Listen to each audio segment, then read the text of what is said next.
sebagai poros utama dari tegaknya bangsa ini, menurut Phil Caruso ada dua hal.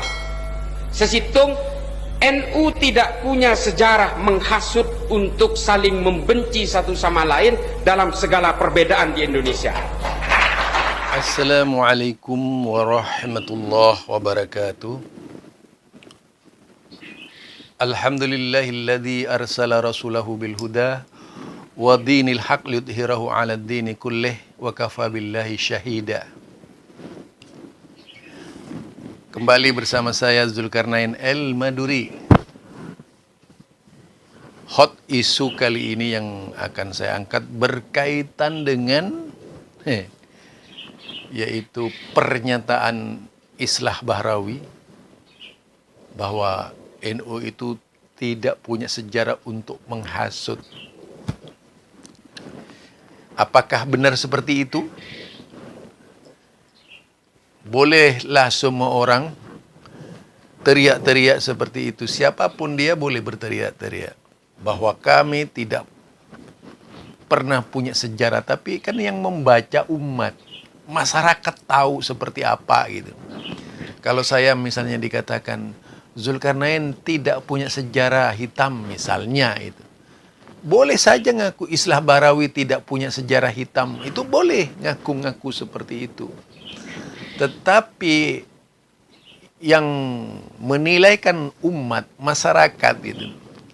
Kalau di Indonesia kita tahu pembubaran pengajian itu dari hasutan-hasutan yang dilakukan oleh NU itu.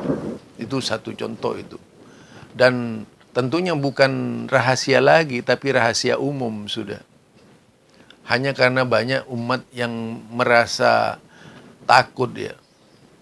Padahal intinya terang-terangan tanda tangannya, stempelnya itu NU, seperti pembubaran pengajian atau meminta kepada ini dan sebagainya.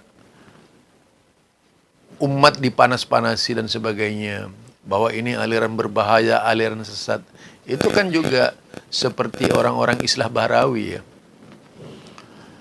Nah, dari sisi intelektualitas sebenarnya sangat lemah itu. Tidak menunjukkan bahwa yang disampaikan kepada umat itu mendidik. Tetapi yang disampaikan kepada umat itu membidik. Jadi bukan mendidik, tapi membidik. Yang disampaikan kepada umat itu bukanlah, yaitu bukan tidak provokatif ya, tapi sangat provokatif gitu. Orang yang sebelumnya tidak tahu itu diberitahu. Itu saja sudah menuai kebencian. Anda hidup di tengah-tengah non-muslim saja bisa bebas gitu ya.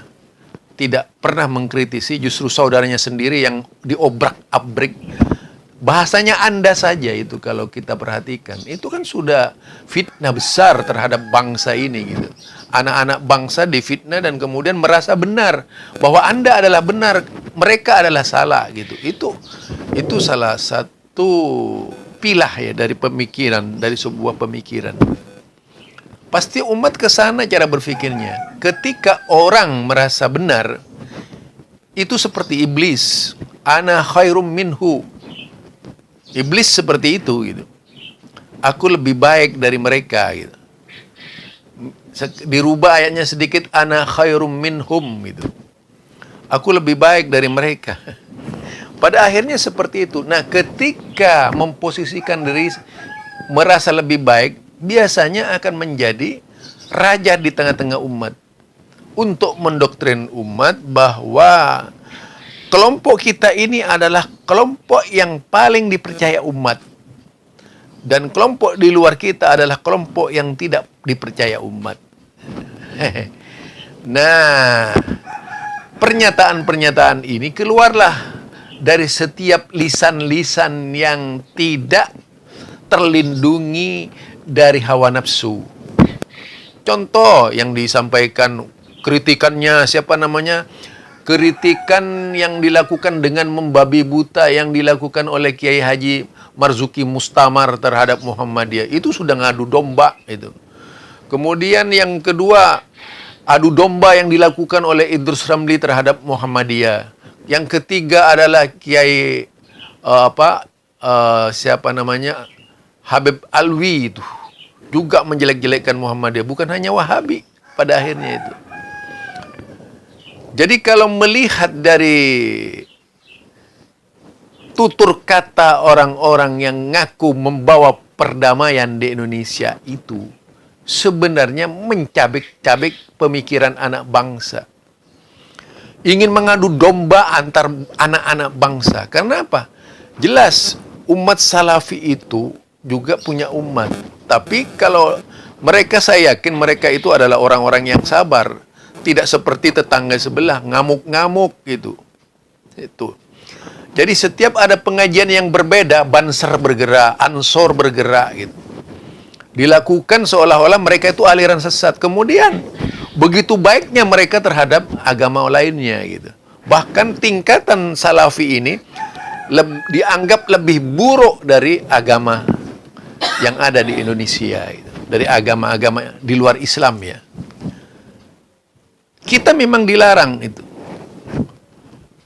menjelek-jelekan agama lain di dalam Al-Quran untuk tidak menghina agama lain. Apalagi sesama golongan. Kemudian merasa lebih benar. Dan analisis yang paling berbahaya itu ketika sebuah analisis menyatakan bahwa semua terorisme itu adalah Wahabi. Kalau kita pelajari tokoh orang yang dituduh terorisme, siapa yang sering memberikan kajian-kajian, itu kalau tidak dari Ikhwanul Muslimin, dari Hizbut Tahrir ya. Mereka dari mana? Itu kan sempalan-sempalannya Ikhwanul Muslimin di Mesir. Itu satu contoh kalau kita lihat. Dan mereka yang dituduhkan terhadap Wahabi itu, semua yang dituduhkan terhadap Wahabi, itu tidak ada satupun yang terkenal di Salafi. Apakah Nurdin Entop? Nurdin Entop itu kok kemudian dituduhkan Salafi, orang yang dari Malaysia itu. Siapa lagi satunya itu? Yang dari Malaysia. Kalau kita lihat, kok orang seperti itu diasumsikan sebagai Wahabi gitu. Dari mana? Sesuatu yang sangat tidak masuk akal. Nah ini ya. Kemudian Amrozi itu siapa? Sepanjang perjalanannya kajian-kajian Salafi di Indonesia, nama Amrozi ini tidak pernah dikenal. Yang dikenal itu awal-awalnya, yaitu yang kita kenal diantaranya adalah Ja'far Umar Talib. Yang dikenal itu dalam Salafi. Nggak ada orang yang mengenal Amrozi itu Salafi. Dari awalnya sudah. Dan tidak ada kajian-kajian seperti Amrozi itu gitu. Kajian di Salafi itu kalau kita kenal kajiannya misalnya berbicara berkaitan dengan sifat-sifat Allah. Berbicara berkaitan dengan yaitu fikih dan sebagainya. Berkaitan patut dan tunduknya kepada penguasa mana gitu. Jadi kalau dilihat di sini berbeda 180 derajat dengan yang dikatakan oleh Islah Bahrawi. Kemudian semangat Islah Bahrawi itu sendiri pemecah belah umat. Kenapa kita katakan pemecah belah umat? Karena ini mengaduk-ngaduk umat. Umat-umat yang sudah bersatu, umat yang enak ya. Umat walaupun berbeda sebenarnya enak. Yang merasa terancam itu cuma NU gitu. Yang merasa terancam itu cuma NU. Artinya tidak boleh ada dialogis dalam dunia kita itu. Nah, kalau ada orang yang berbeda kemudian bicara tahlilan saja tersinggung gitu. Seharusnya tak perlu tersinggung. Kalau memang benar tak perlu tersinggung gitu. Nah, kemudian kalau berbicara bid'ah kenapa tersinggung gitu ya? Apa permasalahannya sehingga tersinggung? Nah, di situ juga harus dipikir dong. Katanya ahli filsafat tuh dan sebagainya. Harusnya lebih lengkap lagi referensinya itu di dalam analisis. Benarkah apa yang dikatakan Islah Barawi itu tidak pernah terjadi di NU gitu. Lah buktinya sekarang lah berbagai pembubaran pengajian di seluruh Indonesia itu pasti ya itu yang muncul NU gitu. Nah, dan itu banyak di nggak usah jauh-jauh lah, kalau dilihat di YouTube banyak siapa pembubaran pengajian itu. Sangat terkenal NU itu membubarkan pengajian itu. Bukan rahasia lagi. Jadi di mana letak tadi itu yang dikatakan tidak pernah memunculkan permasalahan di Indonesia mana? Jadi kalau dibaca dari sejarah awal ya banyak juga itu sebelum lahirnya NU juga itu, ketika lahirnya Kiai Haji Ahmad Dahlan ya dengan Muhammadiyahnya itu pada waktu itu embrio dari sebuah lahirnya NU. Kemudian pada saat lahirnya NU itu berapa banyak dari tokoh-tokoh seperti Kiai Haji Masduki dulu itu sempat menjadi sponsor dari gerakan memata-matai Muhammadiyah di Indonesia itu. Jadi jangan dikatakan tidak ada penghasut tuh. Kalau mau berbicara penghasut ya seperti itu. Artinya janganlah seperti yang dikatakan tadi, ana khairum minhum, nahnu khairum minhum. Jadi kami lebih baik dari mereka. Jangan seperti itu. Sifat seperti itu adalah sifat iblis itu.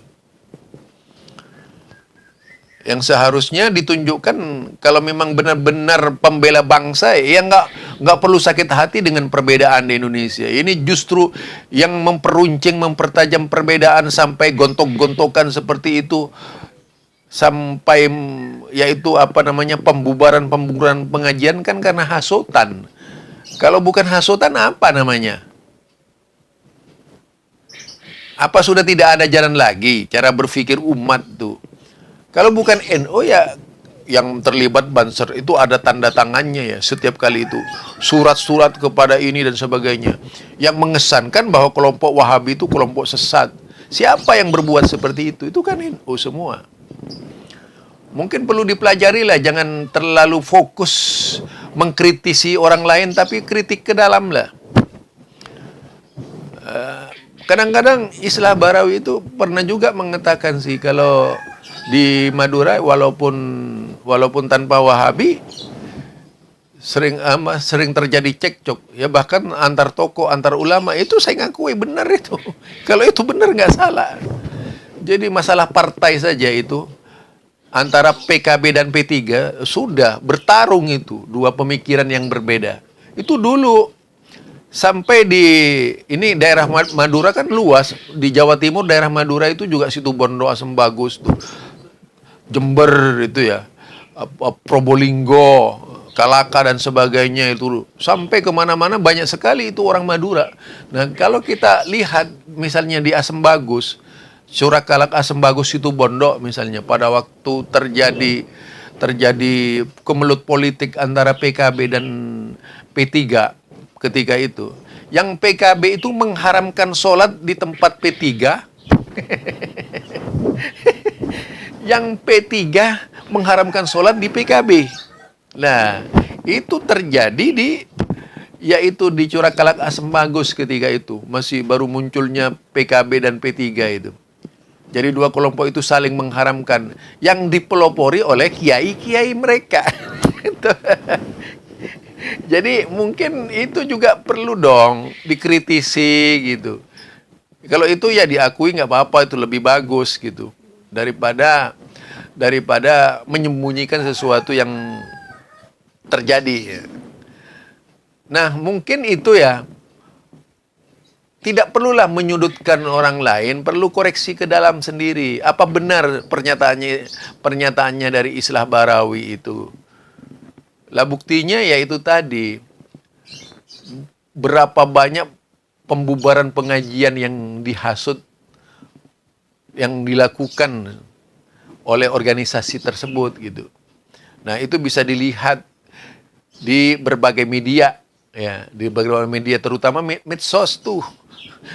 pembubaran di blog, mulai dari awal. Kalau saya ngikuti itu sudah banyak sekali yang dibubarkan pengajian tuh. Karena merasa lebih baik dari orang lain. Kok merasa lebih benar. Kalau memang intelektual, kalau memang itu cerdas, ya kenapa harus ngamuk-ngamuk gitu. Nggak perlu ngamuk-ngamuk. Ditanggapi juga dengan bahasa intelektual. Ini tidak ada bahasa intelektual yang dipakai kampungan gitu ya. Barangkali ini dari saya, Zulkarnain El-Maduri. Subhanakallahumma wa bihamdika asyhadu an la ilaha illa anta astaghfiruka wa atubu ilaik. Assalamualaikum warahmatullahi wabarakatuh.